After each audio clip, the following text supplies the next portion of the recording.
श्री राधे राधे। भक्तों, महान जो भगवत भक्त होते हैं वो निश्चित ही निष्कामी होते हैं, अर्थात अपने लिए उनके मन में कामना नहीं होती, अपने सुख की अभिलाषा नहीं होती, अपने कोई स्वार्थ की वासना नहीं होती। इसीलिए उनकी छोटी सी भी इच्छा हो कोई तो परमार्थ के लिए होती है और उसको ठाकुर जी पूरा कर देते हैं, क्योंकि ठाकुर जी को परोपकारी परमार्थी अपना निजी सेवक लगता है, क्योंकि भगवान का भी तो यही स्वभाव है, निष्काम होकर के सभी के लिए कल्याणकारी कार्य करते रहना, ये प्रकृति के द्वारा कार्य अपना कराते रहना, ये भगवान का स्वभाव है। इसी तरह से संत लोग अपने लिए निष्काम होते हैं और दूसरों के दुख दर्द को दूर करने के लिए ही उनके मन में एक मधुर सेवा की भावना उत्पन्न होती है और उसको प्रभु तुरंत पूरा कर देते हैं। कल मैं आपको सुना रहा था महाराज श्री परमेश्वर दास जी के मंगल में अद्भुत चरित्र को, कि वो तो बहुत संतोषी त्यागी थे, अपने लिए तो कुछ भी नहीं चाहिए था, लेकिन किसी का दुख सम्मुख आते ही दैवी शक्ति प्रकट होती थी। आप सुन रहे थे कि हुरेह का जो जंगल और पहाड़ है, जहाँ जाने के लिए 8 किलोमीटर पैदल चलना पड़ता था, वहाँ हनुमान जी के मंदिर के निर्माण के लिए सामान भी ठाकुर जी ने वहीं प्रकट कर दिया। गिट्टी बजरी सब बाजार से नहीं मंगानी पड़ी, वहीं मिल गई। कोई भक्त लाकर सीमेंट भी दे गया और पानी का कुंड भी प्रकट हो गया। मंदिर बन जाने के बाद फिर पानी का कुंड खत्म हो गया, सूखा था। लेकिन एक बार भयंकर गर्मी के दौरान एक महिला ऊपर आई, जो पानी की कमी से प्यास से व्याकुल होकर बेहोश होकर गिर गई। तो महाराज जी ने तुरंत अपने हाथ से वहां की मिट्टी खोद कर गड्ढा बनाया तुरंत, और उसमें पानी निकल आया उतने ऊंचे पहाड़ के ऊपर, और उस महिला को पानी पिलाकर बाबा ने उसकी जान बचाई थी। एक उनके महान भक्त जसकरण जी हैं, वो अपने बहुत से अनुभव बताए और भी भक्तों का अनुभव जुटाया और भी तमाम प्रेमियों का, शिष्यों का, भक्तों का अनुभव इकट्ठा किया। उसके बाद भी कहते हैं कि महाराज जी की तो अनंत चरित्र है, मैं कहाँ से कितना बताऊंगा। प्रोफेसर जसकरण सिंह वो बताते हैं कि ऊपर दर्शन करने के लिए हम लोग गए थे और उसके बाद नीचे आ गए, तो महाराज जी से घर जाने की आज्ञा मांगे। बात ये थी कि शाम को 5 बज चुके थे और महाराज जी 5 बजे के बाद आश्रम से जाने की आज्ञा देते ही नहीं थे, क्योंकि आश्रम से बंधा सड़क तक पहुंचने का 8 किलोमीटर का मार्ग जंगल से होकर निकलता और जंगल में खतरनाक जानवर भी घूमते थे। इसके अलावा बंधागाहों पर मुरार आने के लिए आखिरी बस 5 बजे निकल जाती थी। इसीलिए लोगों को परेशानी से बचाने के कारण महाराज जी शाम के 5 बजे के बाद किसी को शहर जाने की इजाज़त नहीं देते थे। कहते अब आप लोग परेशान हो जाओगे, 8 किलोमीटर जंगल में पैदल चलोगे, रात हो जाएगी, बस कोई मिलेगी नहीं, कहाँ जाओगे, तो आज रात यहीं व्यतीत करो। तो भक्तों का कष्ट देख करके आज्ञा नहीं देते थे जाने का। पर प्रोफेसर जसकरण सिंह जी ने कहा कि महाराज जी, गुरुदेव मुझे सुबह 7:30 बजे कॉलेज जाना है और सुबह इतनी जल्दी हम घर नहीं पहुंच सकते हैं, सुबह जाएं यहाँ से, तो अतः कृपा करके मुझे जाने की आज्ञा दे दें, क्योंकि आपकी कृपा रहेगी तो मैं अवश्य ही किसी न किसी साधन से रात में घर पहुंच जाऊंगा। तो उनके निवेदन पर महाराज जी ने उनको घर जाने की आज्ञा दे दी, और वो चलते समय महाराज जी को कुछ भेंट जो उनको देना था वो दिए, साधु संतों को भी कुछ दिया, सेवा भावना थी उनकी। और थोड़ा चल करके पीछे मुड़ करके देखा, अब आपको कल वाली बात याद आ जाएगी कि 4 कुत्ते जो आश्रम के बाहर रहते थे, जिनके भोजन के लिए महाराज जी उनको अंदर नहीं रखते थे, न छूते थे, दूर से उनके भोजन का इंतजाम करते रहते थे। तो वो 4 कुत्ते जो उनको लेने के लिए गए थे 8 किलोमीटर दूर, वो अब उनको पहुंचाने के लिए चल दिए। तो बड़े आश्चर्य में पड़े कि वही 4 कुत्ते किसी के आगे पीछे नहीं चलते हैं, वहाँ जो रास्ता भटक जाता केवल उसी को लेने जाते हैं या पहुंचाने जाते हैं, वो पीछे पीछे चल पड़े कुत्ते। जो आते समय लेने गए थे वो पहुंचाने भी जा रहे थे। तो समझ गए महाराज जी की इशारा है इनके लिए। और बंधा सड़क आते आते बताते हैं कि हल्का अंधेरा हो चुका था। तो उन्होंने मालूम किया तो पता चला कि आखिरी बस जा चुकी है, अब कोई बस नहीं आने वाली है। फिर देखा कि एक टेम्पो वाला अपना टेम्पो ठीक करा रहा था। जैसे उसने सड़क पर देखा इन लोगों को तो भाग करके आया, पूछा क्या आपको मुरार चलना है? इन्होंने जवाब दिया कि हाँ चलना मुझको। तो बोला मैं ले चलूँगा। ये लोग बड़े खुश हुए, उसके टेम्पो में बैठ गए। टेम्पो में बैठते ही उन्होंने देखा कि वो आश्रम के कुत्ते वापस हुरे की ओर 8 किलोमीटर दूर फिर वापस चल दिए, जैसे इनको बैठा नहीं आए थे। और घर आकर के रात में लेटे लेटे सोच रहे थे कि गुरु महाराज जी कितने गरीब नवाजे अर्थात दुखी परेशान व्यक्ति के लिए कितना ख्याल करते हैं। कोई परेशान गरीब आदमी उनके यहाँ आ जाए तो जरूर उसको सुनते हैं, उसका दुख दर्द दूर करते हैं। साधन संपन्न धनवान व्यक्ति के लिए भले महाराज जी उतना ध्यान न दें, लेकिन दुखी परेशान गरीब के लिए बहुत ध्यान देते थे,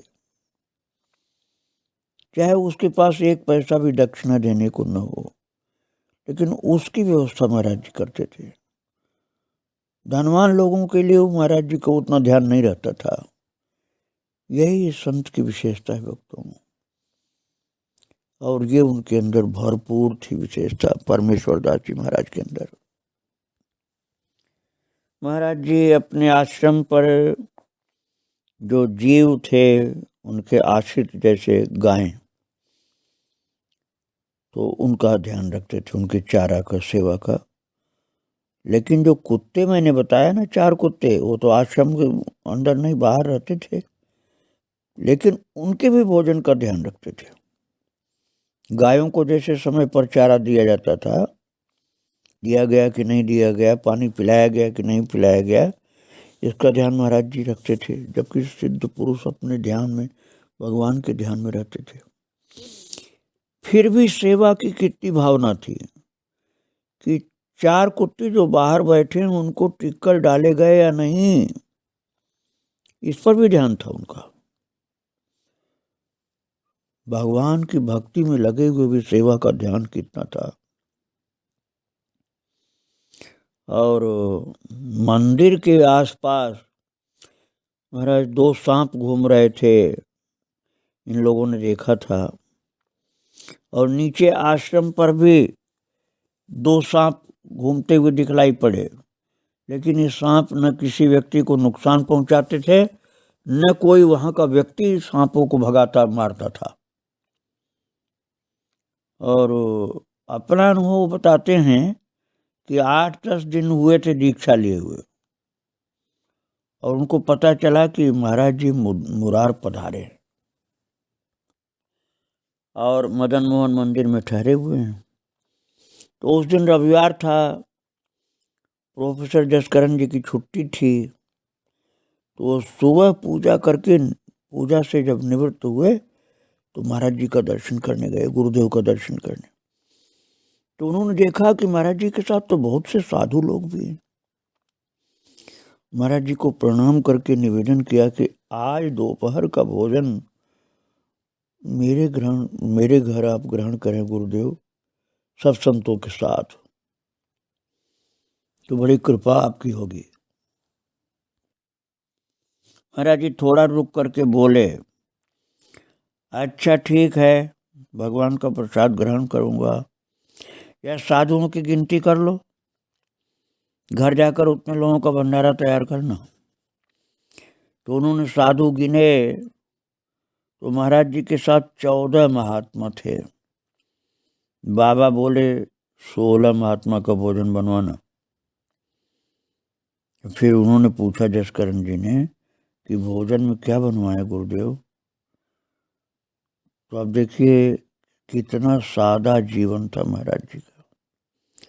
उन्होंने कहा भैया टिक्कर और साग और कुछ नहीं, सब्जी और टिक्कर, मोटे मोटे रोटी टिक्कर। साधु लोग जो मोटे मोटे कंडे पर सेक लेते हैं जंगल में, वो जमाना बहुत त्याग का था भक्तों। तो घर गए तो उन्होंने देखा कि साग सब्जी भी कोई ला के रख गया था, और एक पड़ोसी महिला की मदद लेकर के दाल सब्जी चावल रोटी ये सब तैयार कराया। बाबा ने तो केवल टिक्कर और सब्जी कहा था, लेकिन ये तो अपने भाव से गुरु की सेवा में लगे थे ना। उन्होंने दाल सब्जी चावल रोटी और हलवा भी तैयार कराया और 16 लोगों के खाने की व्यवस्था किया, क्योंकि आदमी तो 14 थे। महाराज जी ने कहा 14 का नहीं, 16 को बनवाना। अब आप देखिए माता भी कितनी अच्छी थी, उनकी धर्मपत्नी, तो उसने 16 आदमी की जगह अपने अनुमान से 18-19 लोगों के लिए भोजन तैयार किया कि शायद 1-2 लोग और आ जाएं। और महाराज जी को लाने के लिए किसी को भेजा, भोजन प्रसादी तैयार हो गई ये खबर भेजा। तो महाराज जी जब साधुओं को लेकर मंदिर से निकले, मदन मोहन मंदिर से जहाँ रुके थे, और भक्त के घर के लिए चले, तो जो भक्त उनके पैर छूने आता था, संत के चरण छूना है इस भावना से, तो वो भी साथ में लग जाता था। फिर लोग मिलते थे, वो भी चरण छूकर पूछते महाराज जी कहाँ जा रहे, बोले वो उसके यहाँ प्रसाद पाने जा रहे, तो वो भी साथ में लग जाता था। इस तरह से महाराज जी जब मदन मोहन मंदिर से आए इनके घर, जसकरण प्रोफेसर के घर, तो महाराज रास्ते में जो चरण छूने वाले लोग थे साथ में लगते गए। 125 आदमी आए। आने थे कितने, 14-15 लोग आए, 125। अब प्रोफेसर साहब के पास 2 कमरे थे घर में इनके, बगल में एक जैन साहब थे, उनके पास 2 कमरे थे। उनकी भी श्रद्धा थी संतों के लिए, तो संतों को देख करके अपने दोनों कमरे उन्होंने भी खाली कर दिए, और जसकरण प्रोफेसर के तो खाली थे ही 2 कमरे।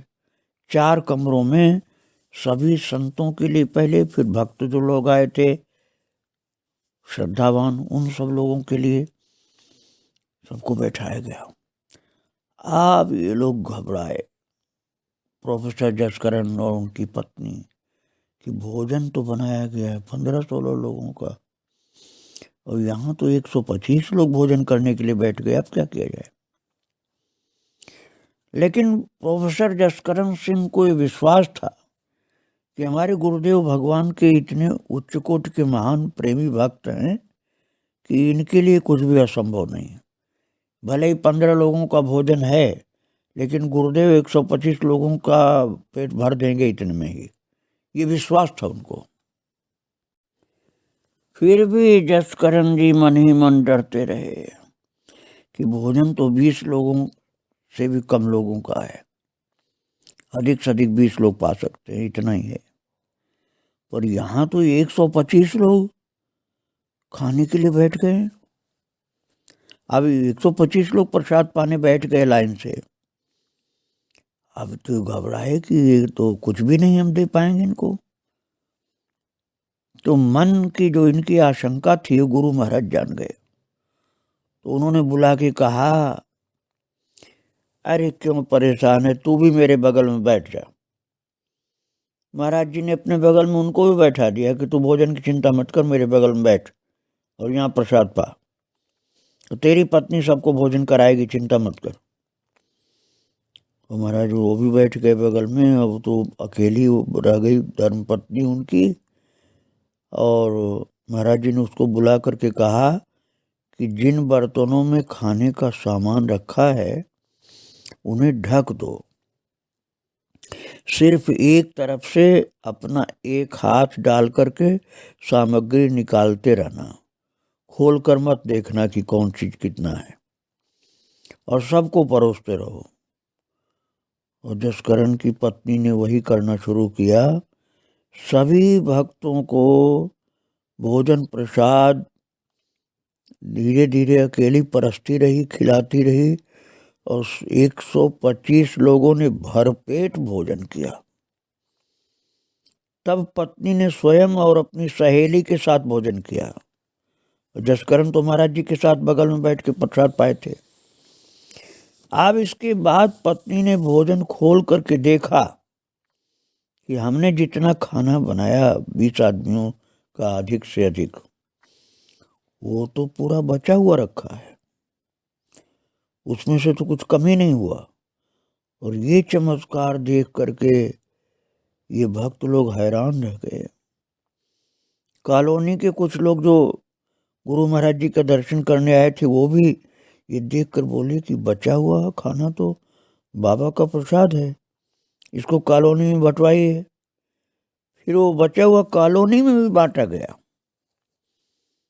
अब आप समझिए 15-16 लोगों का भोजन प्रसाद बना था, 125 लोगों ने भरपेट भोजन किया और फिर बच गया तो कॉलोनी में भगवान का, गुरुदेव का प्रसाद इस भाव से बांटा गया। और भोजन प्रसाद पाने के बाद सभी भक्तजन आराम करने लगे और ये बैठ कर के महाराज जी के पास बैठकर उनके चरण दबाने लगे, प्रोफेसर साहब। तो कुछ देर बाद महाराज जी ने उनसे कहा कि घर के बाहर जो खाली मैदान पड़ा है मुझे वहाँ ले चलो, मैं वहाँ पर लघु शंका के लिए चल रहा हूँ, हाथ में बाल्टी पानी भर करके ले चलो। अब महाराज जी गए लघु शंका करने। हाथ पैर धोने के बाद एक साधु की पहचान बताते हुए कहा कि उस साधु को मेरे पास बुला लाओ, मैं यहीं खड़ा हूँ। तो जा करके बुलाए और महाराज जी थोड़ा गुस्से में दिख रहे थे। देखिए ये संत जो प्रभु के ही सच्चे प्रेमी होते हैं और किसी से मतलब नहीं, अपनी जरा सी भी आसक्ति नहीं, दूसरे से आसक्ति नहीं, ये कैसे महान होते हैं, कितने परोपकारी कल्याणकारी होते हैं। उस साधु को अकेले में बुलाया। महाराज जी को ये भी ध्यान था कि उसकी बेइज्जती सबके बीच में न हो, इसलिए अकेले में बुलाया, लघु शंका के बहाने जहाँ गए थे वहाँ बुलाया। और थोड़ा गुस्से में दिख रहे थे महाराज जी। उस साधु से कहने लगे कि तुमने अपने माता पिता और गुरु का नाम डुबो दिया। अब महाराज जी का क्रोध देखकर वो साधु उनके चरणों में गिर के माफी मांगने लगा। अब जसकरण के समझ में नहीं आ रहा था कि बात क्या हुई, हमारे सामने तो कुछ हुआ ही नहीं। पर जब उस साधु ने अपनी झोली से गिलास निकालते हुए इनकी ओर बढ़ाया और बोला कि मैंने आपका एक गिलास चोरी कर लिया था, परंतु महाराज जी की दिव्य दृष्टि से बच नहीं सका। तो महाराज जी बोले, अब ये गिलास तुम अपने पास ही रखो, पर मेरे पास से दूर चले जाओ। ये सुनकर वो बाबा महाराज जी को प्रणाम करता हुआ वहाँ से चला गया। महाराज जी की ये शक्ति देख करके प्रोफेसर साहब आश्चर्य में पड़ गए कि वो साधु ने एक गिलास चोरी किया था तो महाराज जी को पता चल गया। एकांत में बुलाकर उसकी रानी को संतोषित करने के लिए, ठीक करने के लिए डांट लगाई थी और उसका जीवन पवित्र बना दिया भक्तों। अब महाराज जी बिल्कुल शांत होकर कमरे में आकर अपने आसन पर विराजमान हो गए। क्रोध झूठा था थोड़ी देर के लिए, नाटक वाला क्रोध जिससे साधु का सुधार हो। और थोड़ी देर बाद उनकी प्रोफेसर की पत्नी को, जो कि उनके पास थी, उनको बुला के महाराज जी ने निवेदन किया, अच्छा आज्ञा दिया महाराज जी ने कि क्या कहना है, तुम अपने मन की बात बोलो। तो उसने निवेदन किया कि महाराज जी मुझे भी आप गुरु दीक्षा दे दीजिए। वे बोले कि आने वाली गुरु पूर्णिमा पर तुमको हुरे पर गुरु दीक्षा प्रदान करेंगे, अर्थात तुम्हारे घर में गुरु दीक्षा नहीं मिलेगी, वहाँ जंगल में पहाड़ पर 8 किलोमीटर पैदल चल के आना पड़ेगा हुरे। इसके बाद महाराज जी से चर्चा करते करते रात के 10 बज चुके थे। अब महाराज जी बोले कि अब हम साधु लोग मदन मोहन मंदिर प्रस्थान करेंगे, तुम्हारे घर नहीं आराम करेंगे, मंदिर में आराम करेंगे। भक्तों, साधु के लिए घर में आराम करना उचित नहीं माना जाता है, इसलिए संत लोग पहले मंदिर में ही आराम करते थे। शहरों में भी जाते थे तब भी कोई मंदिर आश्रम ढूंढ लेते थे और वहीं आराम करते थे। अधिक से अधिक प्रसाद पाने के लिए किसी के गृहस्थ के घर जाते थे, उसके रुकते नहीं थे। और रात वहां विश्राम करके फिर सुबह हुरे के लिए निकल जाएंगे, ये भी बोल दिया महाराज जी। इसके बाद फिर गुरु महाराज के सहित सभी साधुओं को भक्त ने कुछ भेंट प्रदान किया और फिर मंदिर तक भेजने के लिए उनके साथ साथ सब पैदल लोग गए बहुत भाव से। और थोड़ी दूर चले कि देखा बीच सड़क पर एक वृद्ध महिला जमीन पर पड़े हुए अपने नौजवान बेटे को ये कहते हुए उठा रही थी कि तूने आज बहुत शराब पी ली है, अब रात हो गई, उठकर घर के अंदर चल। तब तक उस महिला की नजर महाराज जी पर पड़ गई और वो बेसुध लड़के से कहने लगी कि हुरे वाले बाबा आ रहे हैं, जल्दी उठ करके उनके चरण स्पर्श कर, जिससे तेरा कल्याण होगा। तब तक महाराज जी उस लड़के को देखे। अब देखिए संत कितने कृपालु होते हैं कि शराबी के पास तो कोई नहीं जाना चाहेगा जो सात्विक वृत्ति का होगा, लेकिन परम दयालु महाराज जी उस शराबी के पास गए जो जमीन पर पड़ा हुआ था बेसुध अवस्था में, और उस लड़के ने महाराज जी के चरण स्पर्श किया और पैर कांपते हुए हाथ जोड़ करके खड़ा हुआ किसी तरह से। महाराज जी ने उससे पूछा कि तूने कितनी शराब पी है? वो बोला 1 बोतल। इस पर बाबा बोले कि अभी तो तेरे पास 1 बोतल और रखी है, उसको भी जाकर पी ले। ये कहकर गुरु महाराज जी आगे की ओर चल दिए और बाबा जी की ये बात सुनकर सभी लोग आश्चर्य में पड़ गए कि बाबा तो एक बोतल और शराब पीने को बोल रहे हैं, क्योंकि वो उसके पास बची है। तो सभी कहने लगे कि महाराज जी आपको उसे शराब पीने के लिए रोकना चाहिए, पर आपने तो उसे और पीने के लिए कह दिया। महाराज जी ने जवाब दिया कि कभी कभी मेरा उल्टा कहना ही सही बन जाता है। और महाराज जी को ये बताते हैं प्रोफेसर साहब कि मैंने मंदिर तक विदाई दी और वापस लौट करके घर आ गया। इसके 2 माह बाद इसी शराबी लड़के की माँ इनको मिली, उसने पहचान लिया था। तो उससे पूछा कि तुम्हारे लड़के का क्या हाल है? तो उसने भी पहचान लिया और कहा कि उसी दिन से मेरे लड़के की शराब बिल्कुल छूट चुकी है। बाबा ने क्या कहा था कि एक बोतल और बची, वो भी पी ले, और उसी क्षण से उसकी शराब छूट गई जिंदगी भर के लिए। और वो माता बोल रही थी कि हुरे वाले बाबा की हम पर महान कृपा हुई है, मेरा जो लड़का पूरे घर को बर्बाद कर रहा था अब अपना कारोबार सही तरीके से करता है तथा अपने छोटे छोटे बाल बच्चों की भी देख रेख करता है, भगवान का ध्यान करने लगा है और भक्ति करने लगा है। बताओ संत की दृष्टि में कितनी शक्ति थी कि केवल उनकी दृष्टि से उसका जीवन बदल गया। उन्होंने एक बार भी उसको यह नहीं कहा था कि शराब अब मत पीना, शराब नुकसान करती है, गलत चीज है, छोड़ दे, ऐसा कुछ नहीं कहा था। बाबा ने तो कहा था एक बोतल बची है और पी ले जाके, और वहाँ तो उसका जीवन ही बदल गया। एक बोतल और पीने की जगह उसने जिंदगी भर हाथ ही नहीं लगाया और भगवान की भक्ति करने लगा, ध्यान जप करने लगा, अपने कारोबार को करता हुआ बच्चों की सेवा भी जो उसकी जिम्मेदारी थी वो भी करने लगा। भक्तों, ये कहते हैं कि गुरु महाराज जी के विषय में मैंने देखा है कि कोई भी व्यक्ति किसी समस्या से पीड़ित उनके पास आता तो वे उसको किसी विशेष प्रकार की पूजा या पाठ या कोई प्रवचन नहीं देते थे, बल्कि उनके दर्शन मात्र से ही, या यूं कहें कि उनके शरीर से कोई ऐसी किरणें निकलती थी जिससे सामने वाले व्यक्ति की मनोदशा बदल जाती थी। किसी प्रकार का कोई अनुष्ठान पाठ नहीं बताते, जब नहीं बताते कि ये करो, उनके दर्शन मात्र से मनोदशा बदल जाती थी उस आदमी की, और वह शुद्ध सन्मार्ग पकड़ लेता था और उसके जीवन के दोष दूर हो जाते थे, पवित्र हो जाता था जीवन और खुशियां आ जाती थी।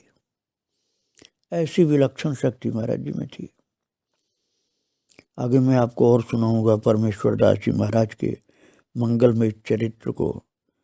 आज महाराज जी को प्रणाम करके यहीं विराम दे रहा हूँ। श्री राधे राधे, जय श्री राधे राधे।